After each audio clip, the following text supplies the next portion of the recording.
Meu nome é Suelen, o nome dela é Aline, nós somos acadêmicas do 9º período de medicina da UFPR, somos internas, e aí nós vamos apresentar um caso de clínica médica.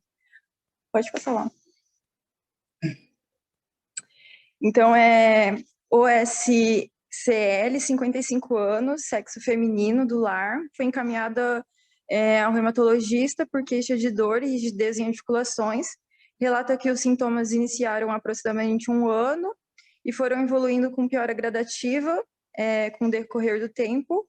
Além disso, refere dor, principalmente na ponta dos dedos, quando são expostas ao frio associado à palidez, seguida de cianose e posterior rubor. Ela só se representar principalmente a dor nas articulações da mão. Falante.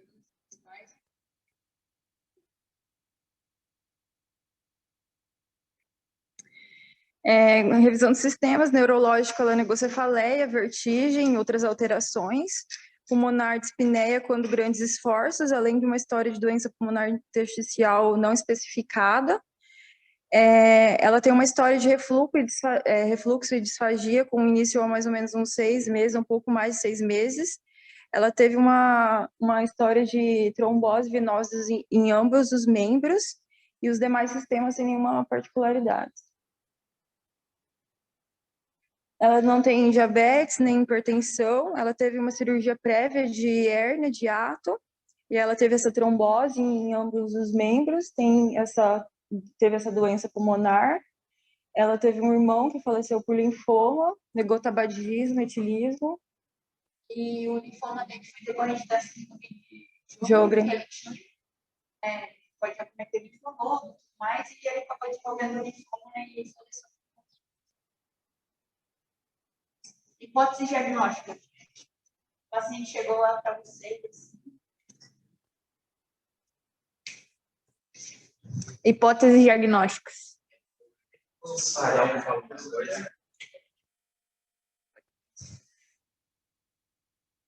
Tem escrita, né? E um professor fala Renault, outro fala Reynolds, enfim, Renault, né?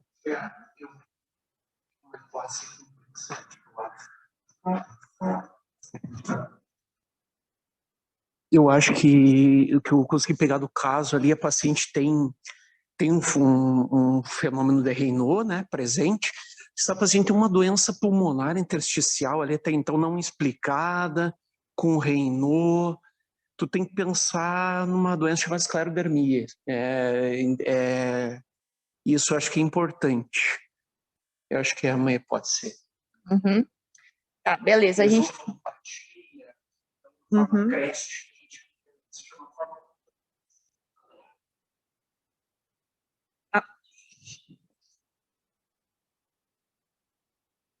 Não, acho que a esofagopatia também, que tem associado ali, eu acho que faz pensar, né? Uma forma chamada forma CREST, cutânea limitada, né? Mais alguém tem alguma hipótese?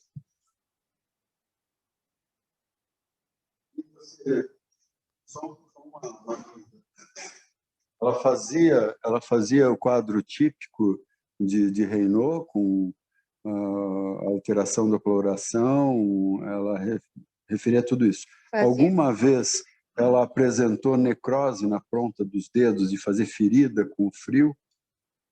Isso não. Não. Isso ela Até nunca o momento, apresentou. não. Tá. E além dessas queixas, ela tinha dor de cabeça, tinha dificuldade para deglutição, que vocês falaram? Era uma disfagia para sólido, para líquido? Como é que era isso? Para todos os tipos de alimentos. Fiz cirurgia para... E vocês, de achado de exame físico, viram as articulações? A gente vai se tinha falar deformidade? mais para frente, só Então, para... Tá, beleza. Então, a gente tem como hipóteses a síndrome de Raynaud, né? E a esclerodermia, como o doutor falou. De exame físico, a gente não teve muita alteração na parte da ausculta cardíaca, pulmonar. Ela estava em bom estado geral, super lúcida, comunicativa, orientada. A PA dela estava 125/80. E nos membros superiores, a gente tinha a presença de uma esclerodactilia, né? As unhas dela dos membros inferiores eram em telha, não sei se a maioria das pessoas já viu aqui, a unha em telha. Eu, particularmente, foi a primeira paciente que eu vi, né? Que eu tinha visto descrito em livro mesmo. E ela tinha, a hora que ela já entrava na sala, assim, ela já tinha...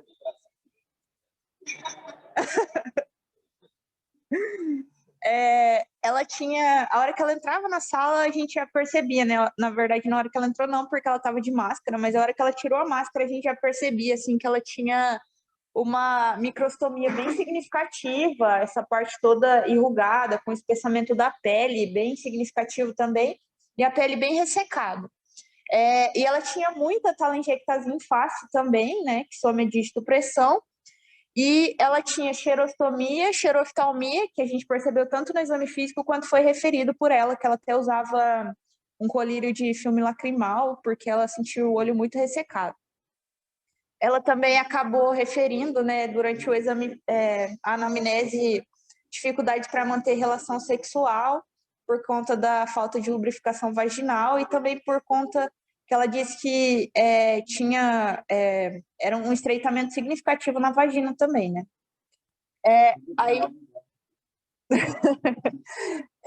E no tórax dela a gente também observou e tinha telangiectasia esparsas por todo o tórax.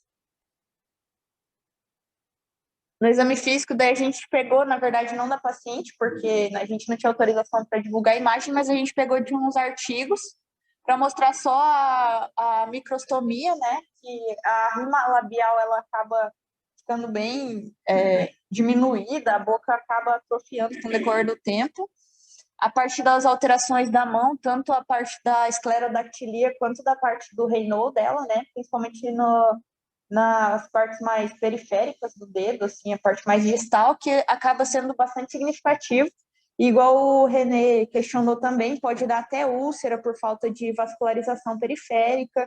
Tem bastante relato de casos relatando isso daí. E a unha em telha, né, que a gente também observou na paciente. O epônimo da face.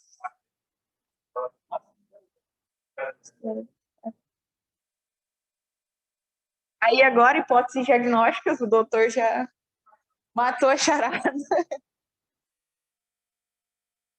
Dos exames daí laboratoriais. A gente, na verdade, não tinha os exames laboratoriais do diagnóstico da paciente, a gente até tentou conseguir com ela, mas acho que ela tinha muito papel, ela acabou perdendo.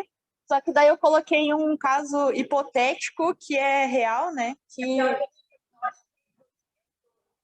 a gente...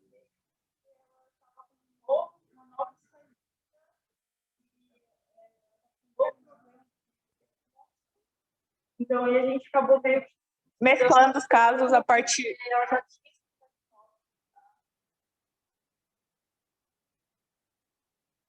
Eu não sei se eram telangiectasias ou na face ali ela também tinha lesões eritematosas, parecia aquele heliotropo também, mas não tinha no rosto, não sei se tinha algum outro achado para pensar. Ela tinha alguma coisa de fraqueza muscular, para pensar em dermatopolimiosite também associada? Não, fraqueza muscular não, toda preservada. Porque no rosto, quando você volta o slide lá... aquele ali foi de um artigo, na verdade. Tá, desculpa. Eu achei que era dela, porque aquele rosto ali, né, parece um pouco lesão de dermatomiosite. Mas esse artigo era de uma paciente com esclerodermia mesmo. A gente pegou para representar, porque a gente não pegou autorização da paciente para divulgar foto e tal. A gente pegou de um artigo mesmo, só para representar. Tá, aí, né, dos exames laboratoriais, a gente não teve acesso a eles, mas ela disse que ela fez esses exames em Cascavel. E o anti-SCL70, que é o antitopoisomerase 1, é detectável nessa doença, que é o que realmente firma o diagnóstico da esclerodermia. Aí a gente só colocou que os demais exames laboratoriais não tinham nenhuma particularidade. Ela também trouxe para a gente uma TC de tórax e um raio-x de esôfago, né? No raio-x de tórax tinha essa pneumonia intersticial não especificada em estágio inicial, então a gente sempre tem que lembrar que além do acometimento da pele, pode ter acometimento pulmonar, cardíaco e de vários outros órgãos, principalmente por meio da fibrose dos órgãos internos, né? Então a gente sempre tem que acompanhar esses pacientes fazendo essas TCs seriadas, assim, para ver como que tá em relação à parte interna da paciente. Porque quanto mais acometimento da pele, mais acaba acometendo os órgãos internos também. O raio-x do esôfago dela, ela tinha esse esôfago com estreitamento em rabo de gato na porção terminal, com dilatações moderadas a montante. E o estômago pequeno, com pouca elasticidade e estreitamento na porção vertical. Aí, né, por meio do anti-topoisomerase 1, foi formado o diagnóstico de CRASH, né, que seria um tipo da esclerose sistêmica. A esclerose sistêmica é uma doença de etiologia assim, ainda desconhecida, principalmente em mulheres entre 20 e 50 anos, então se encaixa mais ou menos na faixa etária da paciente, né, que ela já estava com 55, mas como foi diagnosticado em 2014, acaba se encaixando nessa faixa etária. E ela é uma doença de tecido conjuntivo, que acaba fazendo fibrose em todo o corpo e que ninguém entende exatamente o mecanismo, como isso acaba ocorrendo. É um excesso de produção de tecido fibroso e de proteínas que acabam aumentando, né, essa parte espessada da pele, fazendo essa microstomia, e pode também acometer os órgãos internos, como eu já falei, fazendo fibrose pulmonar, fazendo fibrose cardíaca e de vários outros órgãos. Aí eu coloquei, né, que é uma doença multissistêmica crônica, com disfunção vascular generalizada, né, que a gente pode perceber principalmente pelo Raynaud, que é bem visível, né, ou às vezes até essas ulcerações na parte distal dos dedos, e a fibrose progressiva da pele e os órgãos internos. Aí, não sei se todo mundo sabe o significado do CRASH, né, ele é uma junção de todos esses sintomas principais, que seria a calcinose cutânea. A pessoa pode ter vários nódulos de calcificação na mão, assim. A paciente relatou para a gente que ela tinha uns nódulos bem grandes quando ela iniciou o tratamento. Tem o fenômeno de Raynaud, que também eu falei que é bem sugestivo da síndrome. A desmotilidade esofágica, que nessa paciente era uma das principais, assim, perdas de qualidade de vida decorrentes da doença, porque ela tinha muita dificuldade para se alimentar, muito refluxo, então, assim, é uma coisa que significativamente acaba diminuindo muito a qualidade de vida dos pacientes. Ela já fez dilatação esofágica.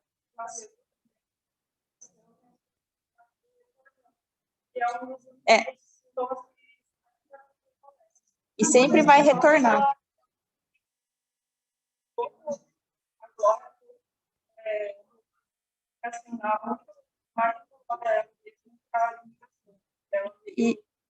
E associado a isso, né, que eu já falei, a parte da atrofia vaginal, que a maioria dos pacientes não acaba relatando, só que acho que por a gente ser mulher, né, começou a conversar com a paciente, ela falou que é muito significativo e atrapalha muito a vida sexual, porque assim como o esôfago acaba estreitando, a vagina também, né, acaba ocorrendo uma fibrose ali, e principalmente pela falta de lubrificação também, por causa do próprio Sjögren, né, secundário que acaba fazendo. A esclerodactilia, que seria essas alterações na mão, que acaba, quando em fase avançada, acaba restringindo muito a parte motora da mão. Então, às vezes, os pacientes ficam com a mão bem em flexão dos dedos, assim, e não realmente é muito difícil para executar as atividades do dia a dia, né? Além dos nódulos que acaba causando na pele. E o T de telangiectasia, que é bem típica da doença também, por causa dessa vasculopatia. Daí eu só coloquei que, só para a gente lembrar, né, o slide acabou ficando com bastante texto, mas é porque é muito sistema que pode ser cometido, eu provavelmente não ia lembrar de todos. Que é a parte que pode ocorrer, além de todos esses achados típicos do CRASH, que dá o nome dele, a gente também pode ter vasculopatia digital, que seria as úlceras, que o Dr. René já questionou. Eu estava lendo hoje à tarde um relato de caso que a paciente tinha úlcera em todos os dedos e acabou tendo necrose de toda a ponta dos dedos, então, assim, teve que amputar. Então, assim, também é uma coisa que interfere muito na qualidade de vida, né, dos pacientes. As manifestações musculoesqueléticas, que nessa paciente, no momento que a gente consultou, não estavam tão significativas, mas antes ela tinha muita dor articular, acaba limitando o dia a dia dela, trabalho e tudo mais. Aí o envolvimento gastrointestinal, que no caso dela era o mais significativo, porque ela tinha muito desse estreitamento esofágico, e ela até falou que o gastro mesmo desistiu, porque tinha feito 3 dilatações e sempre voltava a estreitar e, tipo assim, não tem muito o que fazer, né? E ela já estava em regressão de doença, então o acometimento pulmonar, que às vezes também é o mais significativo em alguns pacientes. Também li outro relato de caso hoje, que a paciente chegou com insuficiência respiratória no PS e foi ver, estava todo fibrosado o pulmão dela, assim, então e quase em estágio irreversível, né? Então a gente tem que estar bem atento a isso. E a parte, né, dos envolvimentos dos outros, que nessa síndrome em específico costuma ser menos frequente, que é o cardíaco, renal, a geniturinária, que nessa paciente também tinha, né? Aí isso está repetindo, que a gente fez uma tabelinha. A TVP, a gente não sabe exatamente como que foi. Ela...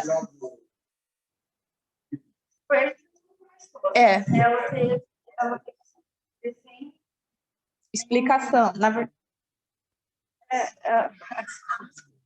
ela teve essa TVP sem explicação, e daí foi lá em 2002, e aí foi aí que foi uma coisa levou a outra, e naquela época ninguém sabia muito explicar para ela não tinha condições também de fazer os exames, e aí ela foi cair lá em Cascavel, e daí foi pela UniOeste que foi conseguido investigar pelo hospital universitário, e aí ela até falou que ela sempre foi atendida por alunos e que ela gostava bastante, ela foi bem receptiva com a gente. Foi verdade.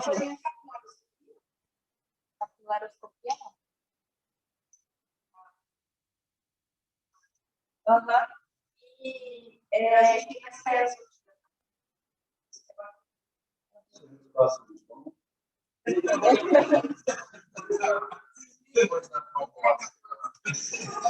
Eu acho interessante esses casos, porque depois, né, que tá assim, aí beleza.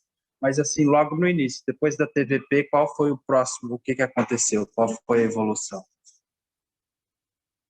eu ia comentar de maneira rápida, porque, igual eu falei, a gente não tem muito informação desse período nela, né?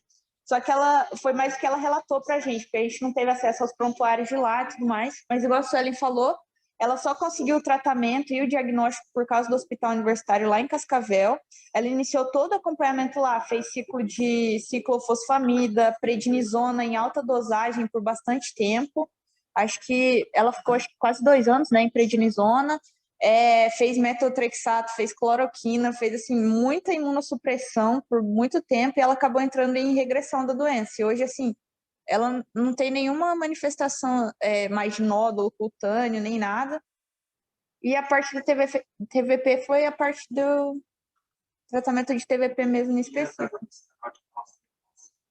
Então, ele auxilia a parte do Renault. Eu estava lendo nos relatos de caso, quando o paciente tem muito esse Renault, é que o dela não era assim, um Renault que atrapalhava o dia a dia dela, né?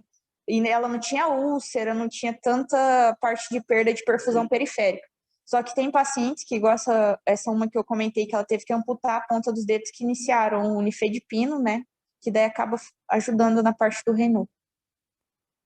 Pode ser considerado, sim.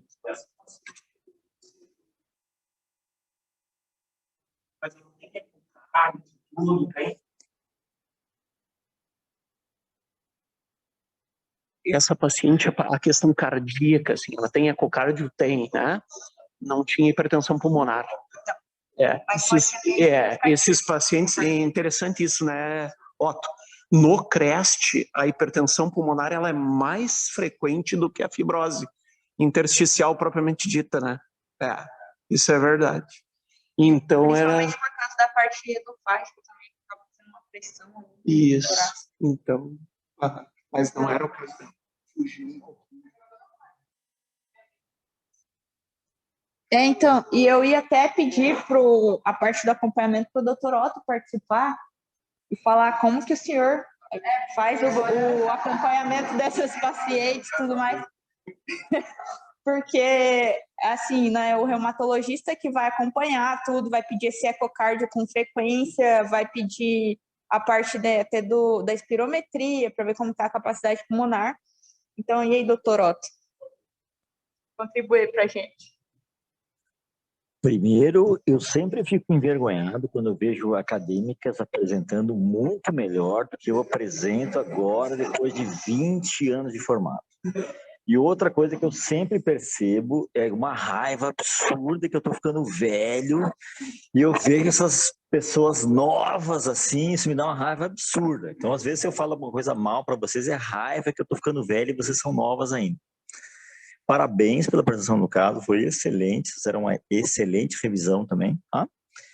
E dos pacientes com esclerodermia, o que a gente vê é o seguinte, hoje em dia a gente usa critérios de classificação, né? Então esses critérios de classificação, eles têm como objetivo fazer com que a gente preste atenção na visceralização, que é quando o paciente tem acometimentos que vão impactar na morbimortalidade dos pacientes, né? Então, paciente que faz acometimento cutâneo rapidamente progressivo, paciente que faz acometimento pulmonar rapidamente progressivo, que faz hipertensão arterial pulmonar, que faz crise esclerodérmica, né? Renal, que é um quadro de uma hipertensão, de difícil controle, com perda de função renal, frequentemente os pacientes têm que ir à hemodiálise. No passado era a causa mais comum de mortalidade nos pacientes com esclerodermia. Hoje em dia, com os inibidores da ECA e os bloqueadores do receptor da angiotensina, deixou de ser a principal causa de mortalidade. Hoje os pacientes costumam morrer de doença pulmonar intersticial, de hipertensão arterial pulmonar, né? Então, para a gente se orientar no diagnóstico desses pacientes, o Colégio Americano de Reumatologia e a Liga Europeia de Combate ao Reumatismo se juntaram e fizeram um score de diagnóstico que a gente usa para classificar os pacientes. Então, a gente pode diagnosticar pacientes que não têm esses critérios classificatórios todos completos, né? De maneira que a gente não cause uma preocupação excessiva em pacientes que têm casos mais brandos. Por exemplo, um paciente que tem só fenômeno de Renault e que tem uma capiloscopia alterada, eles não têm esclerodermia. O que isso quer dizer? A gente passa a mensagem para o paciente que ele não está doente. Então ele não precisa ficar maluco, ir para a internet, achar que ele vai morrer porque o pulmão vai secar, porque o coração vai ter pressão alta, né? Então tem casos de um espectro mais brando, né? E aí você consegue diagnosticar a esclerodermia com os critérios do ACR e do EULAR, se você tiver quadros mais preocupantes. E desses quadros mais preocupantes, o que mais preocupa mesmo é o pulmão e o coração, então a fibrose pulmonar intersticial e a hipertensão arterial pulmonar, né? Os quadros de fibrose pulmonar intersticial, a gente faz a tomografia anualmente, quando eles se instalam a gente trata com imunossupressão, geralmente ciclofosfamida, né? Tem opções, rituximab, bicofenolato mofetil, mas a ideia sempre é estabilizar a doença. Então a gente nunca consegue recuperar a função pulmonar, né? Tem medicamentos antifibróticos hoje em dia, né? Que tem um NNT assim ao redor de 6, né? Você precisa tratar mais ou menos 6 a 8 pacientes para beneficiar um paciente, né? Para que o paciente não perca capacidade vital funcional muito acentuadamente, né? A gente pode lançar o uso desses medicamentos. E quando os pacientes não respondem, hoje em dia, para a esclerodermia, o que a gente tem é o transplante de células-tronco, né? Então, os pacientes que têm quadros muito exacerbados de esclerodermia, mas que não têm uma capacidade funcional muito ruim, quer dizer, os pacientes que não estão muito deteriorados, eles se beneficiam do transplante. Então, o transplante faz esses pacientes entrarem em remissão. E o que a gente vê é o seguinte: pacientes que têm, por exemplo, a capilaroscopia com muita deleção, o que é isso? A gente faz a avaliação por microscopia de 30 a 50 aumentos da vasculatura distal da cutícula, né? E aí esses pacientes, eles têm, em vez da vasculatura normal, que é mais ou menos de 10 a 12 capilares por milímetro de avaliação, Eles têm 6, 7, então mais ou menos 4, 5 capilares foram perdidos. Então 40% da vasculatura se perdeu. Depois do transplante, isso se refaz, né? A capiloscopia fica normal, né? Mostrando que houve uma reorganização da vasculatura. Pode falar, doutora. Eu queria perguntar se aqui no Brasil faz isso. Sim, é bem tranquilo, né? Quando a gente tem esses pacientes, então tem uma equipe em Ribeirão que faz, né? Tem uma equipe da Hemato junto com a reumatologia lá da USP Ribeirão.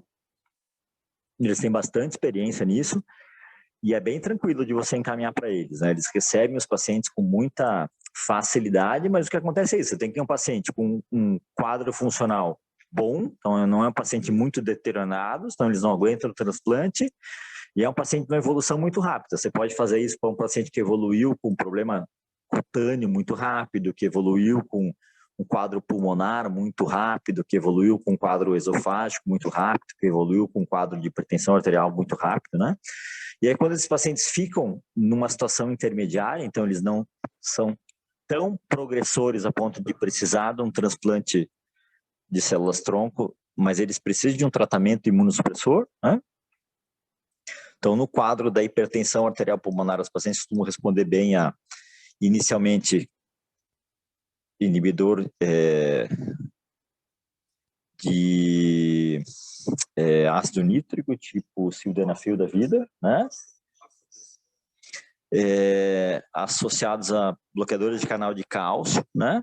Esses pacientes podem usar medicamentos inibidores da endotelina, né? Então eles fazem um tratamento multidisciplinar. Esses pacientes que têm hipertensão arterial pulmonar precisam ser acompanhados em centros especializados em hipertensão arterial pulmonar, então não é uma doença que a gente pode acompanhar num serviço que não tem experiência, né? Então quando a gente diagnostica esses pacientes aqui em Toledo, a gente encaminha para um serviço que tem cateterismo, habituado a fazer diagnóstico de hipertensão arterial pulmonar, então exige uma habituação, exige uma capacidade que não é somente o interesse, você precisa ter um volume de pacientes, né? E os pacientes com envolvimento do trato gastrointestinal, eles não têm muita mortalidade, mas eles têm muita morbidade, isso impacta demais a vida deles, né? E o que a gente faz é um tratamento multidisciplinar, então a gente precisa do gastro, precisa do cirurgião do trato gastrointestinal, né? Para lidar com esses pacientes. Essa paciente questão do caso, ela teve um quadro de esclerodermia que fez uma atividade de doença e depois entrou em remissão. Então isso pode acontecer, principalmente nos quadros dos pacientes com o que a gente chamava antigamente de síndrome de Crest, né, que é a esclerodermia limitada, né? Nos pacientes com um quadro de esclerodermia difusa, geralmente eles continuam evoluindo, né? Então esses pacientes com esclerose difusa, eles têm um acometimento cutâneo mais importante, né? E aí eles fazem fibrose pulmonar com mais frequência, aquilo que o Dr. Rodrigo Nelson estava falando, né? O Dr. Rodrigo Nelson sabe de tudo, nunca nada escapa dele aqui nas reuniões, né? E aí a gente mantém esses pacientes geralmente em imunossupressão contínua. Quando você para a imunossupressão deles, a doença fibrosa pulmonar arterial, ela costuma continuar evoluindo. No caso dessa paciente, ela nem estava mais na imunossupressão, porque assim, não estava mais progredindo. Ela entrou em remissão ali, e acho que fazia quantos anos, doutor? O senhor lembra que ela está em remissão faz bastante tempo? Foi. Eu falei diagnóstico 2014, né? Foi 2002. Isso, faz uns 10 anos que ela está em remissão. 2014 foram os últimos exames que ela fez em Cascavel, 2014 e 15. E daí, doutor Otto, que está acompanhando ela agora, né? Na verdade, essa paciente é acompanhada pelas acadêmicas. Sempre quer passar pelos alunos.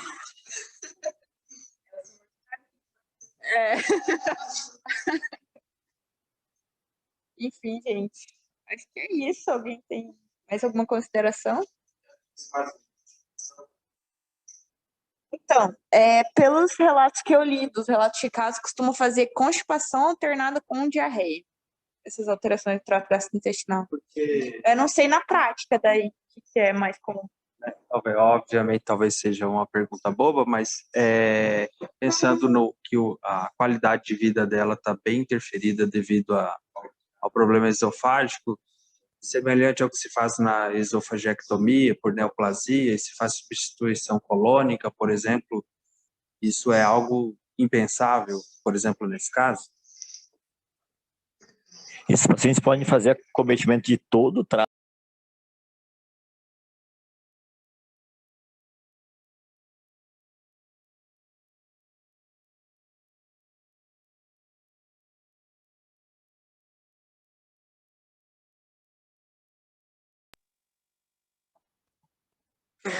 Então, esses pacientes podem fazer acometimento do trato gastrointestinal em qualquer segmento, do esôfago ao ânus, né? E quando esses pacientes fazem acometimento do trato gastrointestinal, principalmente intestino delgado, intestino grosso, o manejo é muito difícil, né? Esses pacientes podem precisar de dieta parenteral, né, de ciclos de antibiótico para reverter hiperproliferação bacteriana, fica um manejo bem difícil mesmo, né? Essa paciente, no último raio-x, ela, além de alteração no esôfago, ela tinha no estômago também, né? Eu até descrevi aqui, se eu não me engano. Aqui, ó, ela tá com o estômago pequeno, com pouca elasticidade e o estreitamento na porção vertical. Então, assim, já tá começando a alterar ali o estômago também. Então, não é só o esôfago em si, né? E tem a questão também de outros... Acho que o principal problema dela é esse estreitamento esofágico e o da vagina, que ela falou bastante pra gente também.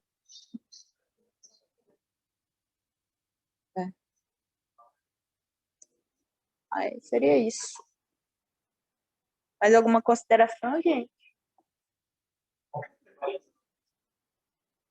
A prevalência eu não sei exatamente, mas eu vi que é bem rara, acho que menos de 150 mil por ano no Brasil.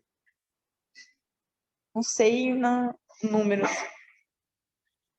Como é uma doença muito infrequente, né? Então a prevalência varia muito, né? Mas, assim, relatos de um caso para cada 1 milhão de habitantes, né? De um caso para cada 500 mil habitantes, né? Então, os estudos de prevalência, eles são pequenos, né? Porque é uma doença muito infrequente, né? Na Idade Média, essas pacientes eram queimadas como bruxas, porque elas faziam aquela face esclerodérmica, né?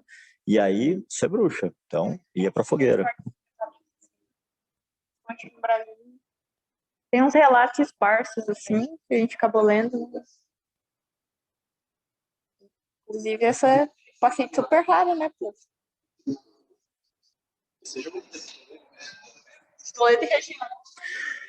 Não é uma doença frequente, a esclerodermia. A gente tem no ambulatório menos que 20 casos, né? Mas como esses pacientes, com o passar dos anos, tiveram acesso a mais imunossupressor, então eles trocaram mortalidade por morbidade. Então são pacientes que acompanham no ambulatório, né, por muitos anos. A gente tem como protocolo fazer, então, tomografia computadorizada, prova de função pulmonar, ecocardio. A gente faz anualmente, né? Não existe, assim, uma determinação exata de quanto a gente faz, mas no mundo inteiro a gente faz anual, né? Prova de função, tomografia computadorizada. Se você tiver acesso a DLCO, você faz todo ano também, e o ecocardio todo ano. O que salva ela é acompanhar com a dermato.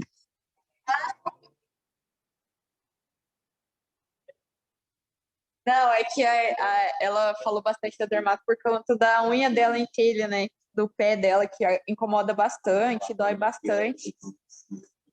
E daí... Ela até citou um procedimento, como é que é? Procedimento da unha em telha. Ela falou que acho que é em Curitiba. O que acontece? A unha em telha, geralmente, a unha em telha, geralmente, um aumento da curvatura, da convexidade da unha que abraça a falange. Então, o que acontece? Geralmente, você tem um problema da falange. Então, para você corrigir ela adequadamente, você tem que rebater a unha, você tem que fazer geralmente, lixar a falange aplainar a falange para você conseguir fazer com que a unha cresça normalmente, de novo, com uma curvatura ideal, né? O que a gente faz isso? Na prática, geralmente é mais difícil. Então, o que a gente resolve de uma forma mais simplificada? Faz uma cantoplastia bilateral, faz uma matricectomia bilateral e você fica com a unha um pouco mais curta, mas pelo menos ela fica seguindo o leite. Então, uma forma que a gente tem de resolver o problema dela, que é o encravamento constante e a dor, né?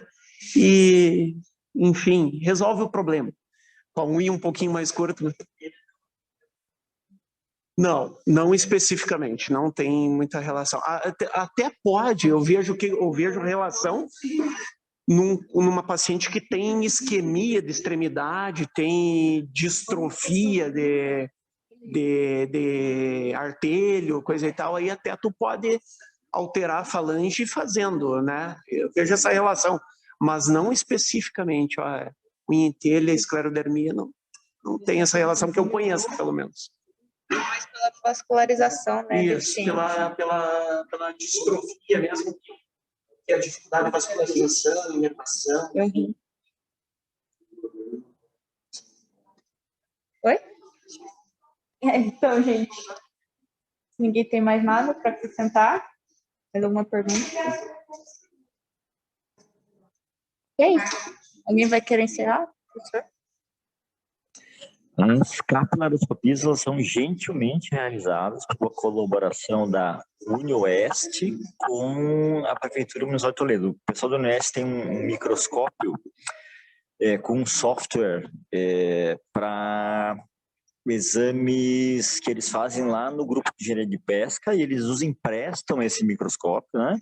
Então esse exame ele é realizado gratuitamente para toda a região, graças a essa gentil colaboração da UniOeste. Isso, da UniOeste, Campus Toledo, o curso de engenharia de pesca.